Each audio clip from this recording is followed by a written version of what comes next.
In the months of June and July 2007, a series of brutal murders were committed in the city of Dnepropetrovsk, Ukraine, and gained notoriety throughout the world after footage taken by one of the killers with his cell phone, which showed one of the murders committed by maniacs.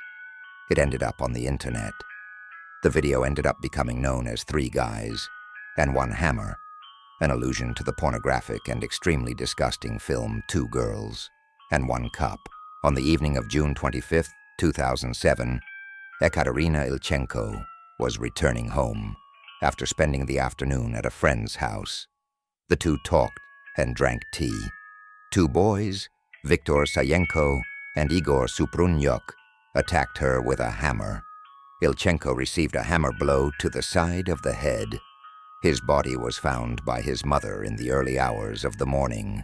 Around an hour after the first murder, Sayenko and Suprunyuk claimed a new victim. This time it was Roman Tatarevich, a homeless man who slept a few blocks from the place where Ekaterina was killed. Roman was attacked with such ferocity that his face was completely unrecognizable. Textopodrome, on July 3rd, in the city of Novomoskovsk, two people turned up dead. The crimes had similar characteristics to those committed in Dnepropetrovsk. On the night of July 6th, a Friday, Army recruit Igor Neshvoloda was attacked. While returning from a dance club, he was beaten to death. His body was found the next day on Bohdan Khmelnytsky Street, close to his residence. Night guard Elena Shram, aged 28, was also murdered. She was struck in the head as she approached Sayenko and Suprunyuk. Sayenko hit her using a hammer that she had hidden under her blouse. After the girl fell, the two brutally beat her. Sayenko picked up the bag Elena was carrying clothes in and wiped the blood off the hammer. The duo claimed another victim that night. Valentina Hanza was murdered while returning home. Valentina was married to a disabled man and had 3 children. The following day, two 14-year-old boys, Andrei Sidyak and Vadim Lyakov, who lived in Podgorodnoye, a village near Dnepropetrovsk, were attacked while they went fishing. Vadim managed to escape, but Andrei had no such luck. On July 12th, the victim was Sergei Yatsenko, who disappeared while riding a motorcycle. Sergei's body was found in a thicket, showing signs of savagery. It was Sergei's murder that was filmed and ended up on the internet. There were many attacks carried out by the Dnepropetrovsk Maniacs. All the victims were killed in acts of extreme violence. Many of them ended up being unrecognizable.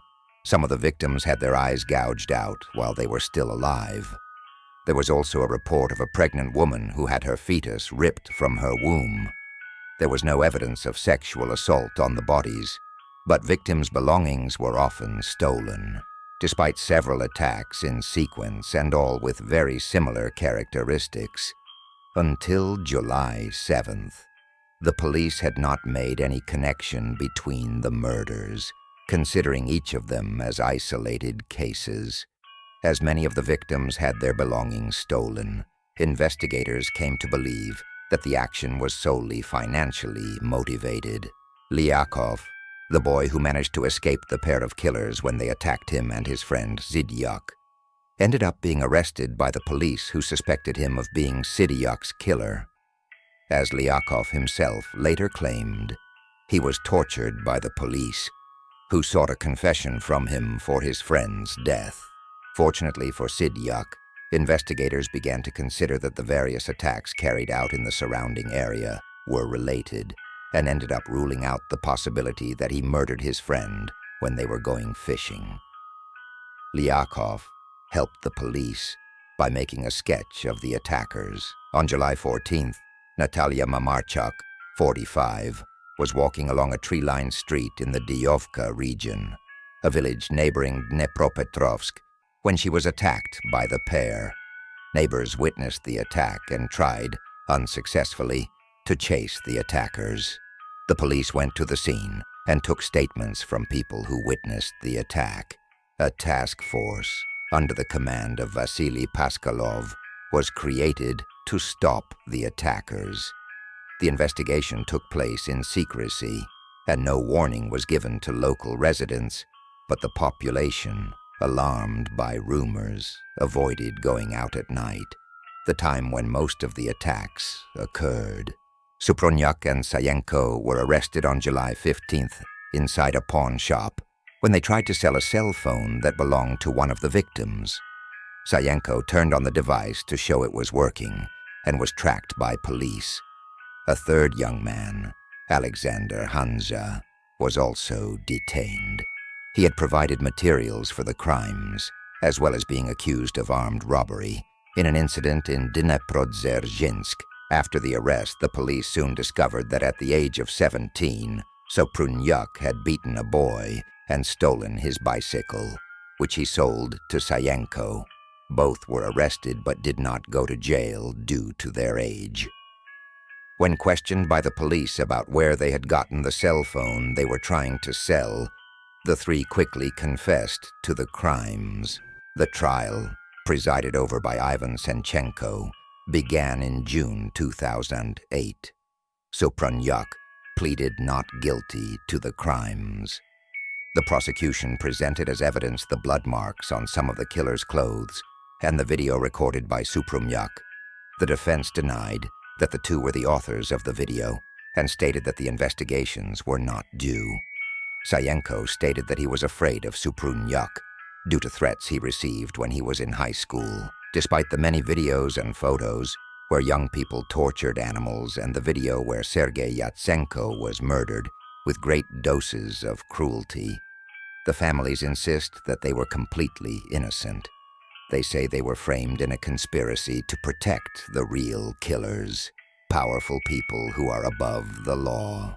Supronyak received a life sentence for 21 murders and 8 attempted murders.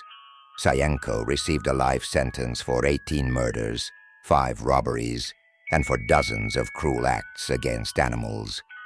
Hanza received a sentence of 15 years of forced labor. The three young people met in 8th grade. They stated that they all suffered from phobias. Supronyak and Sayenko feared heights, and Hanza feared blood, and they were all afraid of being beaten by bullies. And as a form of therapy, they decided to hunt animals around the neighborhood. These animals were tortured and killed. During the trial, the prosecution presented the court with several photos of dogs and cats hanging from trees. The photographs had been taken by the criminals themselves. In one of these images, Supronyak appeared wearing a false mustache, similar to Hilter's mustache, which led many people to consider the young people's connection to Nazi groups. The local press stated that the murders were financially motivated. According to press investigations, Supronyak had made contact with the owner of a website who would pay young people a generous amount of money for videos of murders. The girlfriend of one of the suspects reported that they were planning to make videos of 40 murders.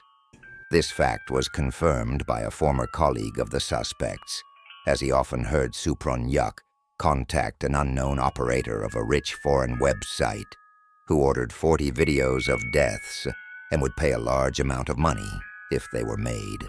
Despite the police chief, Ivan Stupak, denying this information disseminated by the press, this fact ended up reigniting debates regarding the existence of a network of sites on the deep web aimed at selling snuff movies.